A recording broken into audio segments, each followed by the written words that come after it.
রামনে আমার নবী নন্দিনে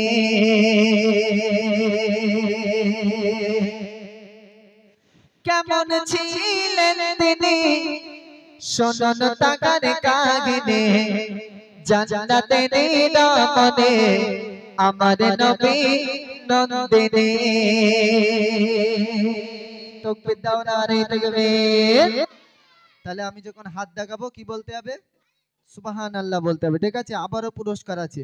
ঠিক আছে, আসুন প্রিয় কবিকে লিখছে, মনোযোগ সহকারে শুনে রাখুন।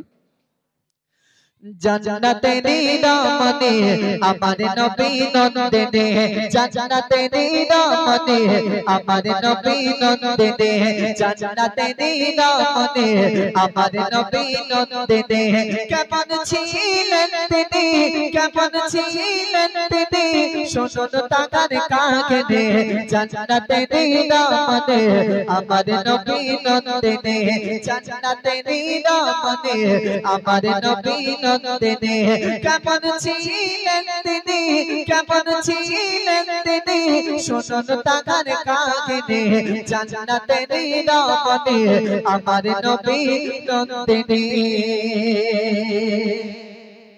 যারা জীর্ণ কাপড় থাকতো তাগার পারনে যারা জীর্ণ কাপড় থাকতো তাগার পারনে তবুও মা ফাতেমা তবুও মা ফাতেমা চলতো না পর্দা বিনে। জোরে হোক না সুবহানাল্লাহ, আরেকটু জোরে হোক সুবহানাল্লাহ। তাহলে মা ফাতেমা তিনি যে বোরকাটা পরতেন হাজারো জায়গায় ছেঁড়া ছিল, তিনি যে বোরকাটা পরতেন হাজারো জায়গায় ছেঁড়া ছিল, তালি মেরে মেরে খেজুর পাতা দিয়ে সেলাই করে করে সেই বোরকাটা পরতেন, কিন্তু কোনোদিন বিনা পর্দায় বাইরে যায়নি। আরেকটু জোরে হোক না সুবহানাল্লাহ।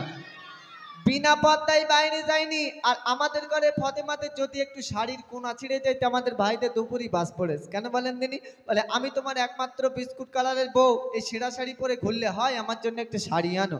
এখন ভাইজান বাজারে গিয়েছে, কায়দা দেখে 2000 টাকা দিয়ে একটা শাড়ি এনেছে। যেই শাড়িটা ভাবি রাতে দিয়েছে, ভাবি এরকম করে তুলে বলতে তোমার চোখে 40 হয়েছে না 45 হয়েছে, একটা কালারের জাত।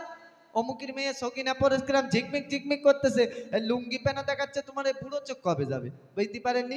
স্বামীর দেওয়া জিনিস এদের পছন্দ হয় না, তাহলে এরা জান্নাতে যাবে বলে মনে হচ্ছে? হ্যাঁ।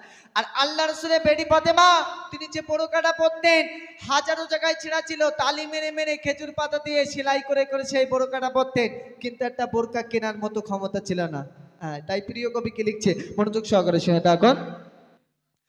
যারা জীর্ণ কাপড় থাকতো তাগার পরনে যারা জীর্ণ কাপড় থাকতো তাগার পরনে তবুও মা ফাতেমা তবুও মা ফাতেমা চলতো না পর্দা বিনে তবুও মা ফাতেমা চলতো না পর্দা বিনে জান্নাতের রামনে আমার নবী নন্দিনে কেমন ছিলেন তিনি শোনন তাগার কাহিনী জান্নাতের রামনে আমার নবী নন্দিনে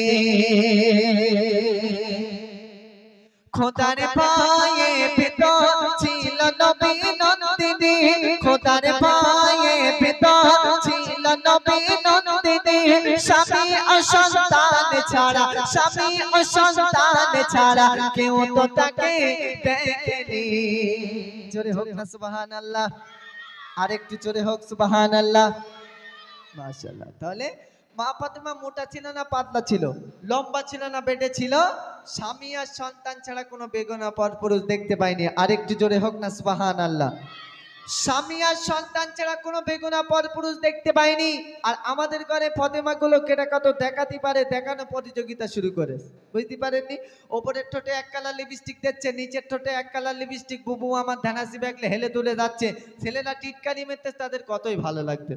হ্যাঁ, এখন আবার ওই আফসানা না কি বলে, রৌদ্রে গেলে ঝিকমিক ঝিকমিক করে, বলে তুই দেখবি না এমন জিনিস পারবো তো জোর করে দেখতে হবে। বুঝতে পারেননি? তাই মাশাআল্লাহ এদিককার মা বোনেরা বিনা পর্দায় বাইরে যায় না, আমি শুনেছি এদিককার মা বোনেরা বিনা পর্দায় বাইরে যায় না। যদিও বা বোরকা না থাকে অন্তত একটা ছেঁড়া চটের বাস্তা একটা হাঁড়ির কালি মেখে যায়, যাতে ছেলেরা নজর না দেয়। বুঝতে পারেননি? এদিককার মা বোনেরা খুব ভালো, যা বলেছে আমাদের অভিজ্ঞতার কথা। কবি কি লিখছে, মনোযোগ সহকারে শুনে রাখুন। খোদার পায়ে ভিতর ছিল নবী নন্দিনী খোদার পায়ে ভেতর ছিল নবী নন্দিনী স্বামী ও সন্তান ছাড়া স্বামী ও সন্তান ছাড়া কেউ তো তাকে দেখেনি স্বামী ও সন্তান ছাড়া কেউ তো তাকে দেখেনি জান্নাতের রমণে আমার নবী নন্দিনী জান্নাতের রমণে আমার নবী নন্দিনী কেমন ছিলেন তিনি শুনুন তাগার কাহিনী জান্নাতের রমণে আমার নবী নন্দিনী